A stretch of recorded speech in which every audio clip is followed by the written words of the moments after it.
everybody, I'm Shakita Williams, member of the Christ is the Answer Family Church from the time I was a baby till now.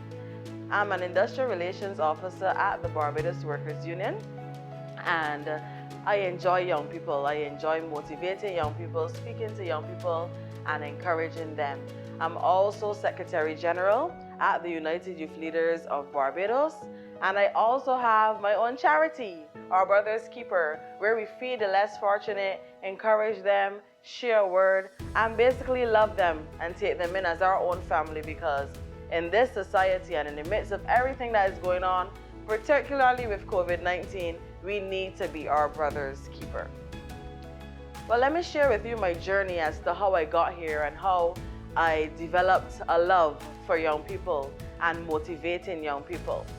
I attended the All Saints Primary School and the St. James Secondary School. But in my school journey, it wasn't always a rosy one, not one that people would generally like to speak about or even share. I remember when I was in primary school, I used to play a lot. I hated reading, and so I was placed in the special needs class just for reading, but I was always behind. So my top grade would put me in a position of 20th in class, or sometimes even a little lower. I remember teachers like Ingrid Prescott, who used to often encourage me, but I was so talkative in her classes. So I remember the licks that she gave me as well. She would always say to me, Shakita, you can be a radio announcer, and I would always laugh. But then there were some teachers who were not so encouraging and not so friendly at times because of my disruptive behavior in talking in class, and because I wasn't one of the faster learners, so to speak. So sometimes they would discourage me. Sometimes they would say things like, if you think that you can make it far in life, you wouldn't because of how you're behaving. Going on into secondary school, I had those thoughts at the back of my mind, and particularly going to my school, because of how society labeled the schools, I felt as if I was a failure. I went on to secondary school thinking that. But then there were many teachers who encouraged me.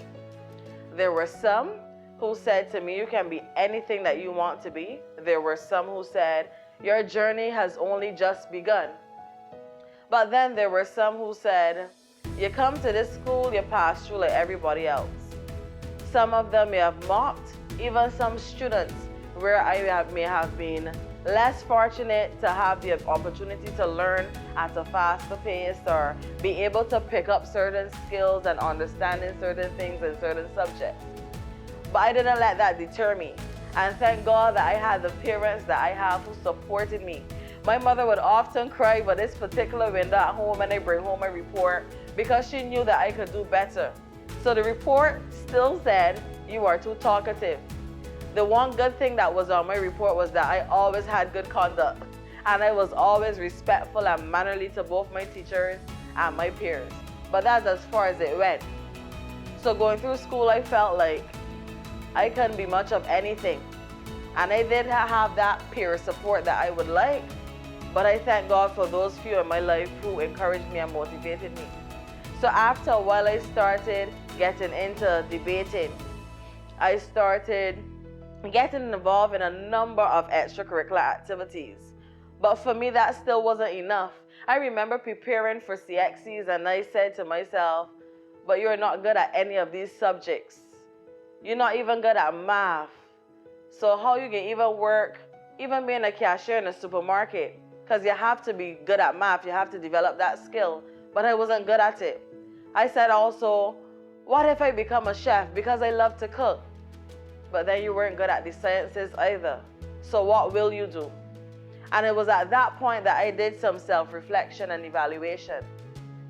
And so my grades moved from a 40% overall average to a 60% overall average. And some may say, but that's still not a marginal difference. But for me, in my life, it was a great difference. And I remember telling my mom at one point in time that I would like to move to Guyana to live, just because most of my family lived there. And she said to me, I would allow you to do that if you come first in class.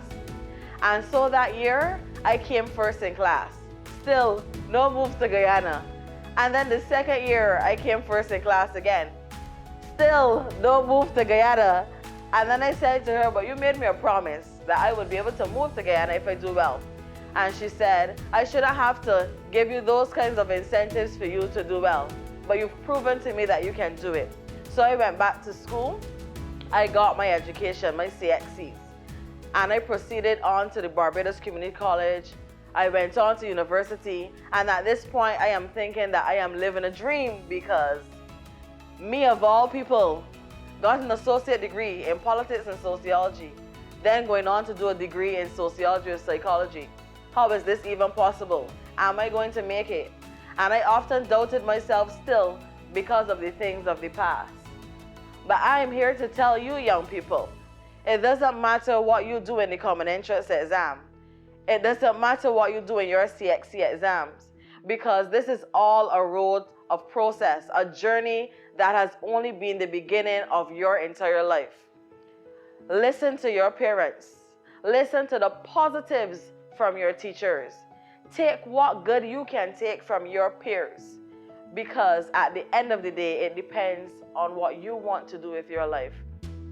So you may be going to a secondary school that society may say is not the highest school, or you may be going to one of the top schools that we deem a top school. It doesn't matter. A C is still a C. A S is still a S. Your CXCs is the same CXCs that everybody does. The university you go to, you may look at your left and you may look at your right and see some of your same peers who left you in primary school, who may have been going to one of the top schools that we deem top schools. But at the end of the day, a school is just a school, but it is what you do when you get there. So today, I hold an associate degree, I hold a bachelor's degree, and I also hold a master's degree in labor and employment relations. In my job at present, what I do is that I represent people for a living, where I make sure that they have somebody to hold their hand, to fight for their rights, just as you have the right to live your life in accordance to what you want to live your life. So I am here today to motivate you and to encourage you. Get involved in extracurricular activities. Don't just bombard yourself with the academics, because those social activities are important.